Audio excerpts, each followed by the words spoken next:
"Your basement studio is wasted on you," my mother-in-law said over Sunday dinner. "Derek's fiancée needs a proper space to grow her business." I smiled, set down my fork, and said absolutely nothing. 3 days later, I was gone. Then, their world started falling apart. The notification came at 6:47 inches the morning, the way all genuinely life-altering things do, not with fanfare, but with a small, polite ping. A calendar reminder I had set for myself 18 months ago. Lease renewal deadline. Decide. I was already awake. I am always already awake at that hour. My home office in the basement of my in-laws' house did not get natural light until nearly 9. So I worked by the glow of 2 monitors and a ring light I had installed myself, in the quiet hours before the rest of the house remembered it was alive. The coffee in my mug was fresh. The spreadsheet on my left screen was current. The client proposal on my right screen was 3/4 finished. This was my life, and for the most part, it was a good one. Let me back up. My name is Claire. I am 32 years old. I am a freelance UX designer with a client roster that would make some agency creative directors quietly envious, and I have been living in the basement of my ex-husband's parents' house for 4 years. I know how that sounds. Let me explain how it happened, because the explanation matters. Derek and I were married for 2 years. We were 26 and 28, respectively, and we had the kind of marriage that looks fine from every angle except the inside. When it ended without spectacle, no cheating, no cruelty, just 2 people who had made a decision at 26 that 28 could not sustain. We separated cleanly. We remained in the cautious, arm's-length way of adults who once loved each other, something like friendly. The problem was the apartment. Our apartment. We had been renting together, both names on the lease, and when we separated, neither of us could immediately afford it alone. Derek moved back in with his parents, Harold and Suzanne, who lived 40 minutes outside the city in a large colonial that had always had more rooms than it knew what to do with. I found a sublet. The sublet fell through. Derek, in a moment of genuine kindness, suggested I take the basement. "It's finished," he said. "It's got its own bathroom. Mom and Dad don't use it. You can pay them what you were paying for the sublet, and it'll give you time to get stable." Time to get stable. That was the phrase. I held on to it like a deadline. The basement had been a half-hearted rec room, a couch, a mini-fridge, a shelf of DVDs. Nobody watched anymore. Over the next 6 months, I transformed it. I spent $11,000 of my own savings. I put in proper insulation. I installed a dedicated fiber line for my work, separate from the household internet. I built a custom desk along the entire south wall, added floating shelves for equipment, put down a noise-dampening floor mat, and mounted a monitor arm that could hold 3 screens. I bought a commercial-grade ergonomic chair that cost more than some people's first car. I put in recessed lighting on a dimmer switch. The basement became a studio. My studio. My actual place of work and, in every way that mattered, my home. I paid Harold and Suzanne $900 a month. This was, I later calculated, approximately $400 below market rate for what the space was actually worth, but it was what they asked for, and I paid it on time, every month, by automatic transfer, without ever once being reminded. That was not all I paid. The grocery runs started about 8 months in. Suzanne had a bad knee. Harold hated crowds. I was going to the store anyway. It made sense for me to pick up a few things. A few things became the weekly shop. The weekly shop, once I had negotiated a bulk membership and started using the cashback credit card I had opened for household expenses, started saving them somewhere between $60 and $90 a month. I absorbed that into my own budget and did not mention it. The streaming subscriptions were on my account, 4 of them. I had added Harold and Suzanne as household members because they watched television in the evenings, and it was simple. When the water heater failed in year 2, I called the plumber. I scheduled the appointment. Harold was golfing, and Suzanne did not know what questions to ask. I was home. I handled it.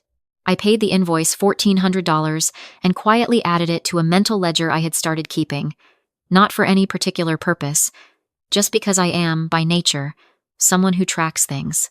When the Wi-Fi router needed upgrading because Harold had started doing video calls for his retirement hobby, which involved selling hand-carved wood pieces to people on the internet, I upgraded it. I ran the cable. I set up the network. I created a guest login for the devices I did not control, and kept the main network clean for my work equipment.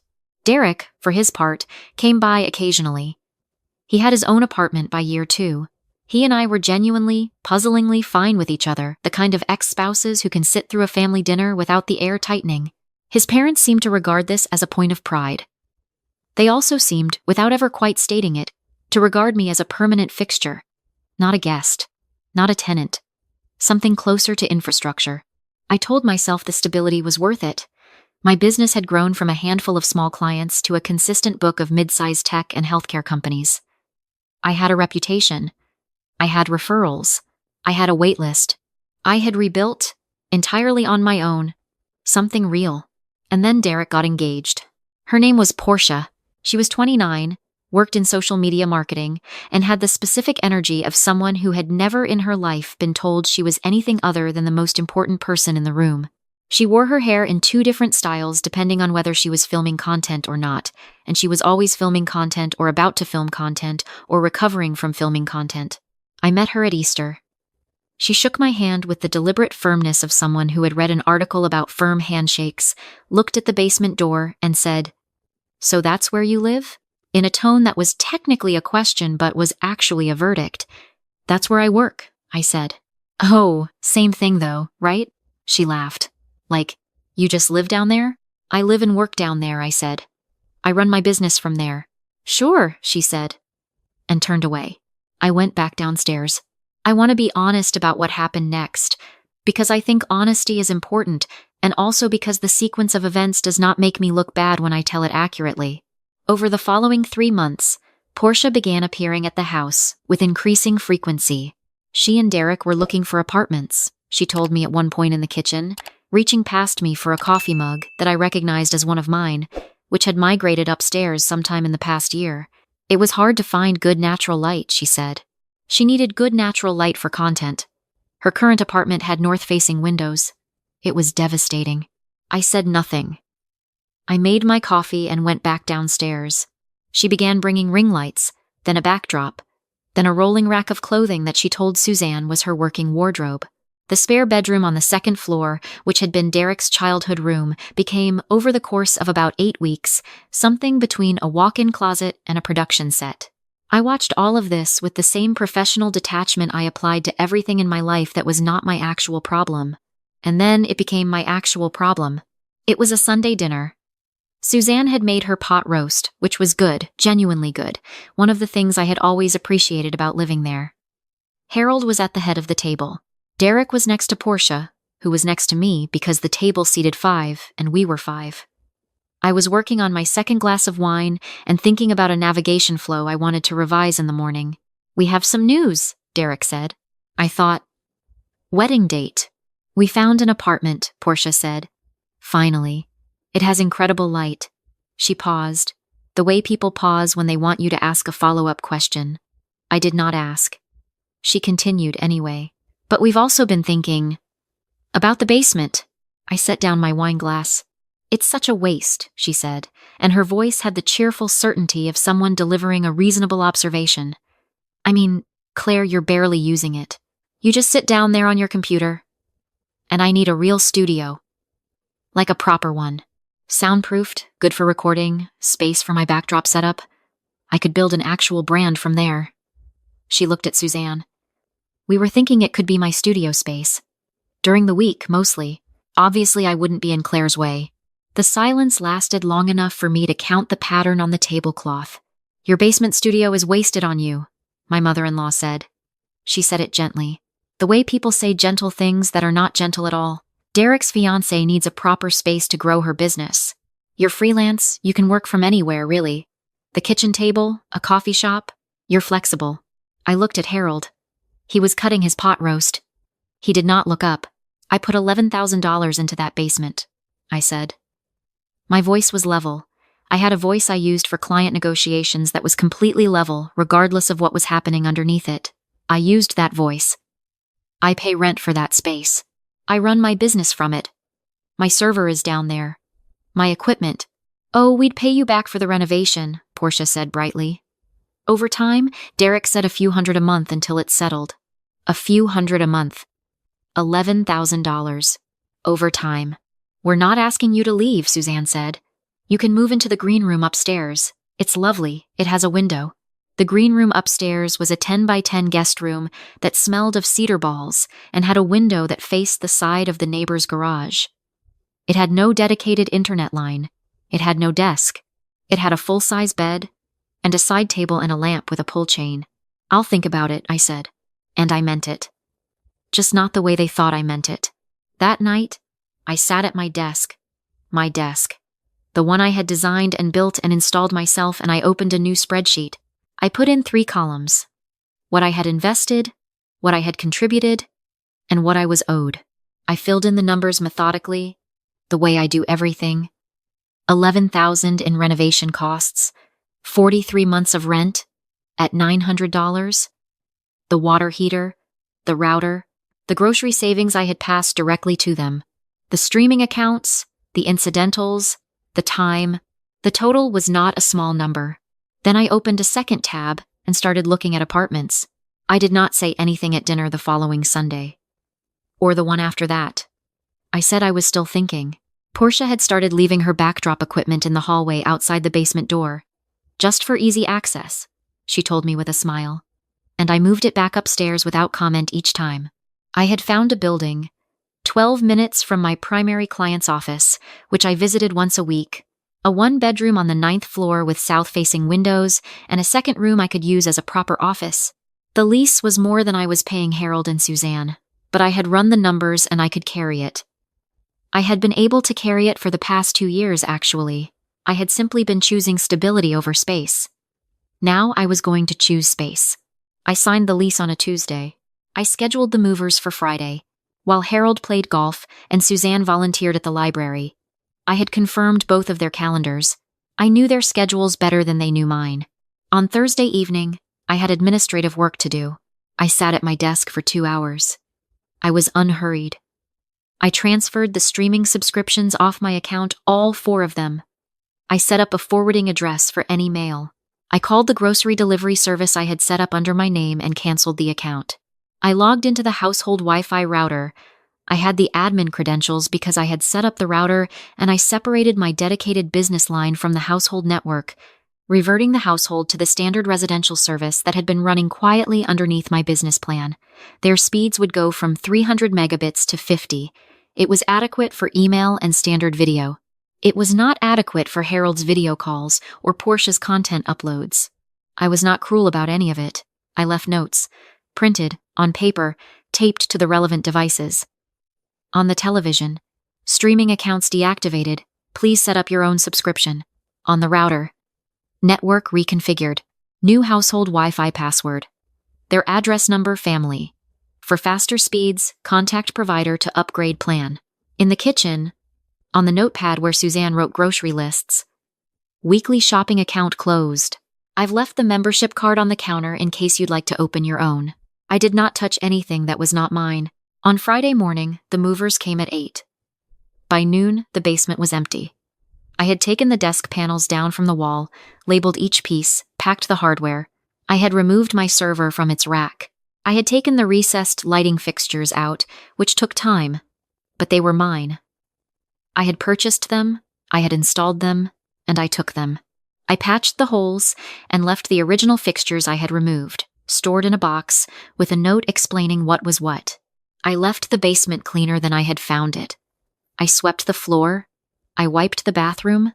I left the original mini fridge and the couch, which were not mine, in the same position they had occupied before I arrived. I put the house key on the kitchen counter with a short note. Thank you for the years. Best of luck with the studio space, Claire. I drove away. The first week was quiet. I painted the accent wall in my new office. I organized my equipment. I set up my 3-monitor array in front of the south-facing windows and spent 20 minutes doing nothing but looking at the light. It was exceptional light. My phone received a text from Suzanne on Wednesday. Claire, the internet is so slow. Derek said you might know what happened? I waited until the following morning. I removed my business line when I moved out. You're on the standard residential plan now. You can call the provider to upgrade. I'd recommend the 500 megabytes tier for streaming. Suzanne. You moved out? Me. Yes. I found an apartment. I left a note. A very long pause. Suzanne. We thought you were just moving your equipment for the renovation. Me. No, I moved out completely. The basement is available for Portia whenever she's ready. She did not respond after that. Harold called on Saturday. I let it go to voicemail. Out of long habit, Harold always left voicemails. It was generational, and listened to it while I made breakfast. His voice was confused more than angry, which I had expected. The grocery delivery hadn't come. He didn't know the name of the service I used. Did I have the login? The login was under my email. The account was closed. I texted back. The service was under my account, which I closed when I moved. Instacart and Shipt both do grocery delivery.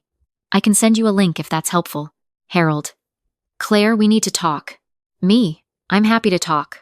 I'm just not available this weekend. I poured my coffee.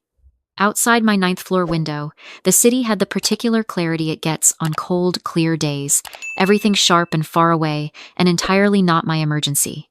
The situation unfolded the way I had known it would, because I had, over 4 years, learned the rhythms of that household in the way you learn the rhythms of anything you live inside of long enough. 2 weeks after I moved out, Derek called. We had not spoken since before I left. He sounded like a man who had been having a series of conversations he was not prepared for. The basement needs work, he said, without preamble. The lighting's all wrong. There are patches on the wall. I took my lighting fixtures, I said. I noted the original fixtures in a box near the furnace. The original ones are ugly. They were the original ones, I said. Portia can't use it the way it is. It looks like a storage room. It was a storage room when I got there, I said pleasantly. I renovated it at my own expense. When I left, I took what was mine and returned it to its previous state. That's fairly standard. A silence.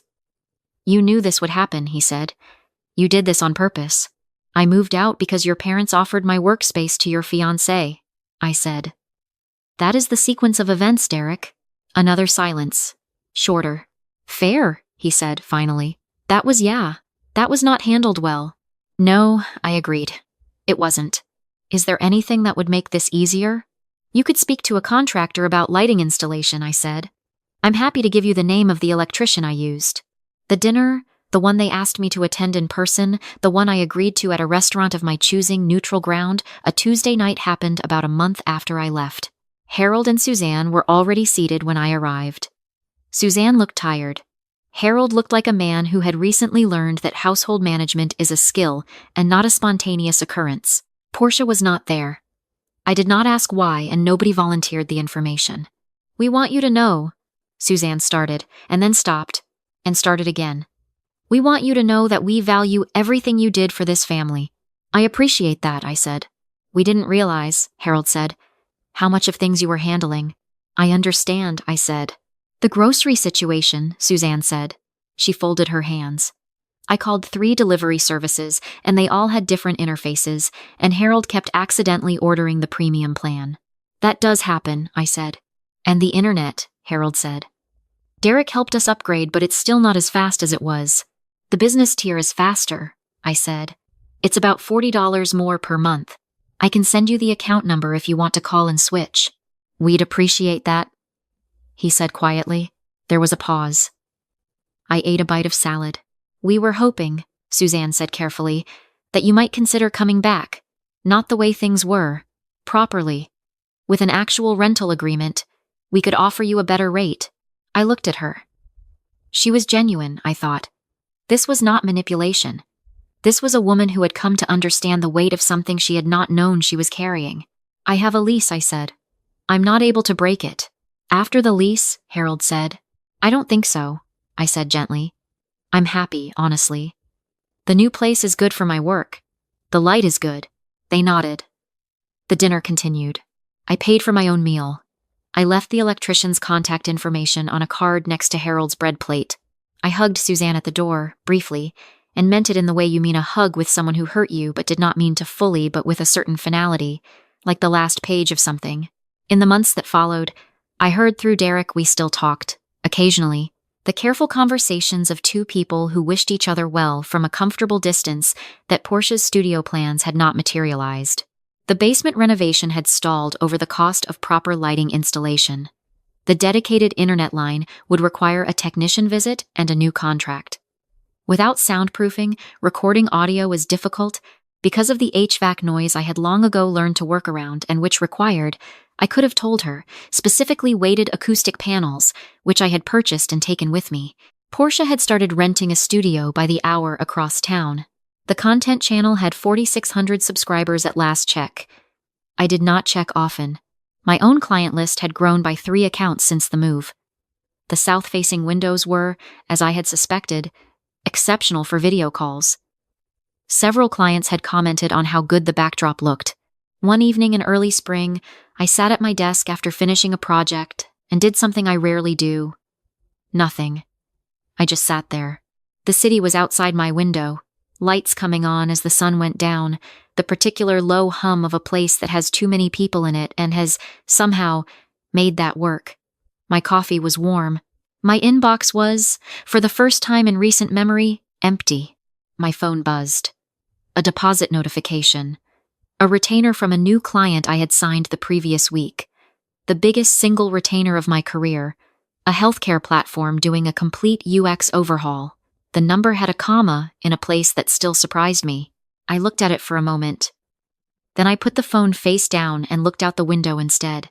I had spent 4 years being grateful for stability that I had, in fact, largely constructed myself. I had confused being useful with being valued. I had confused staying with belonging. When they reached into the one space that was unambiguously mine and decided it was available because they needed it and I would adapt because I always adapted, because that was what I did, because that was what I was. For something in me stopped adapting and started planning. I did not regret any of the years. I had needed somewhere to land. They had given me that. And I had grown something real in their basement. I had taken it with me when I left, the way you take the things that are yours. You don't apologize for that. You don't explain it. You just make sure the holes are patched before you go. Outside, the city was doing its city things loud and indifferent, and full of people managing their own complications. I was 1 floor up from the street noise, warm, caffeinated, solvent, and completely, structurally alone in the best possible sense of that word. I opened a new document. There was work to do. There was always work to do. The difference was that now the work was only mine.